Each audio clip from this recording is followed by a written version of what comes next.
In a very positive way. I think we've taken another step forward in this process of building.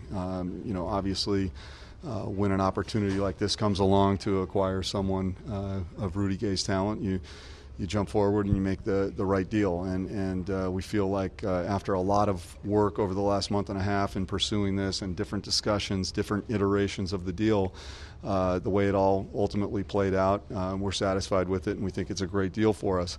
We're very sorry to lose two what I call friends. Both Ed Davis, who is a great young man, and he's developed and he's done so well in terms of what he's accomplished now, really coming into his own this year, really played himself into a type of deal that we made today.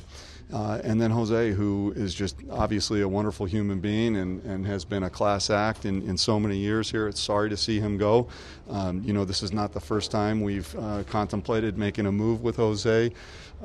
This one is, more or less official until all the pieces report past physicals, et cetera. But I'm happy for Jose. He's going to a situation where he's been wanted. Detroit has always inquired about his availability. There was even some talk with them this summer about a deal where he would end up there. But they got a very great piece, and I think he's going to do very well there. It's close enough to Toronto that things can be convenient for him. And once again, we wish them both the best, and they're just terrific. We thank them for all their contributions to the organization.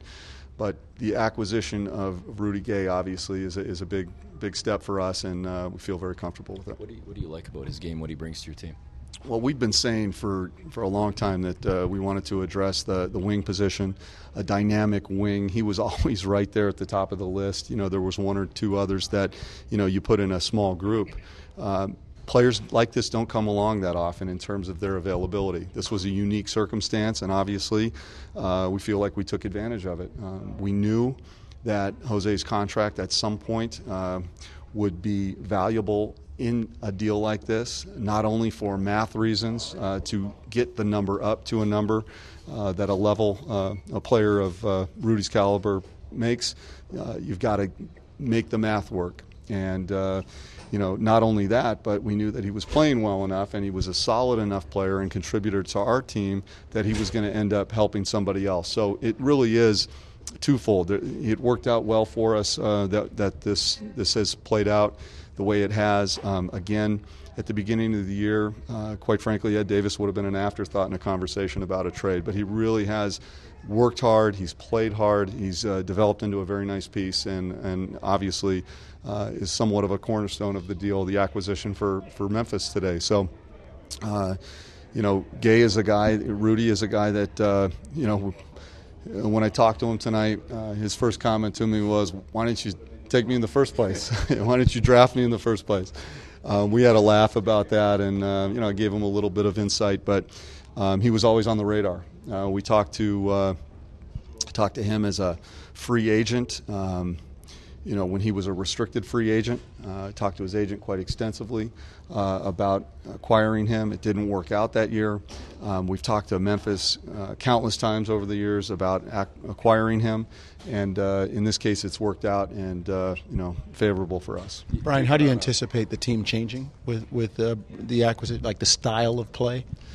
It always takes a while to kind of absorb new players, new talent, and we've taken a pretty significant piece out in that Jose was running the team a certain way. Now you insert Kyle Lowry into that starting point guard spot. They're obviously different players, and then you've got another dynamic wing player, an athlete that is capable of running, but also has shown a great propensity of playing a half-court style game in Memphis. So we get the best of both worlds there. But I anticipate that pace will probably pick up just naturally, not because of a change of philosophy necessarily, but I can bet that like you saw tonight, you saw a team scratch and claw and lay it all out there, and a coach adjust. That's what's going to happen over time here with the new talent coming in and the new player. You've also taken on some long-term financial commitment to Rudy. How does that change what you might be able to do in the future, free agent-wise? Well, our free agent situation was always going to be somewhat restrictive, as you know, given that we extended DeMar and that we really had we were progressing toward a spend rather than a retraction. This was never about, this was taking steps forward in spending, not taking steps backward.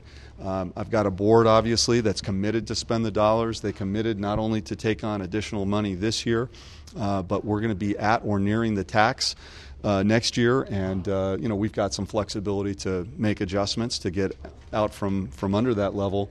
But there's a long time before those adjustments need to be made. And that's not to say this is the last transaction we make either. You still got a trade deadline 3 weeks away. You've got activity this summer. Anything can happen, and this business is fluid. But right now, we probably are going a different direction than trying to have cap flexibility, if you will.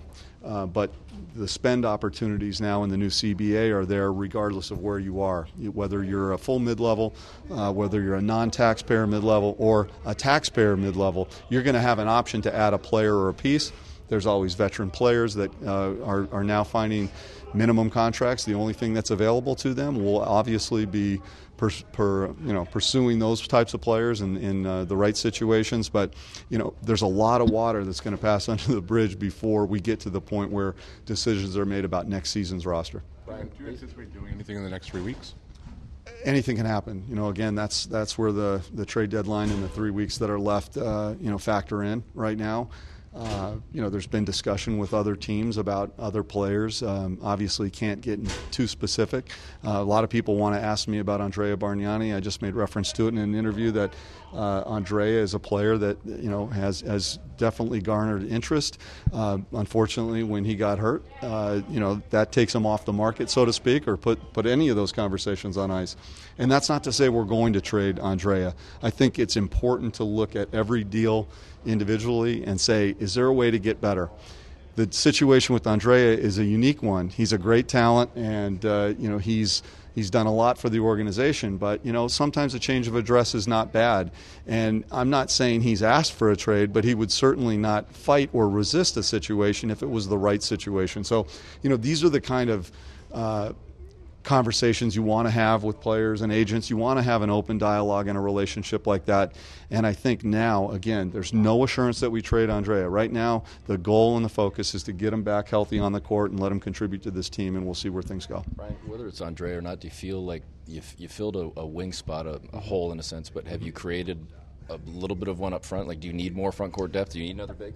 Actually, with Jonas coming back, obviously, from his injury and really being a piece for the future, and as well as Amir has played, you've even got a young player in Quincy Acey who's really developed and come on and shown that he can contribute to this team. I think those are all positives, and that would speak to really not having to do anything. The other thing is we play a lot of small lineups, unorthodox lineups, whether we've seen Landry Fields, Allen Anderson, Rudy Gay can play 4. All those guys can slide to the 4 if you want to play a certain style. And knowing the way the coaches have been open-minded and flexible about those kind of things, sometimes out of necessity, I anticipate you'll see all kinds of scenarios that could play out. But it doesn't necessarily mean that we have to go find a big right now.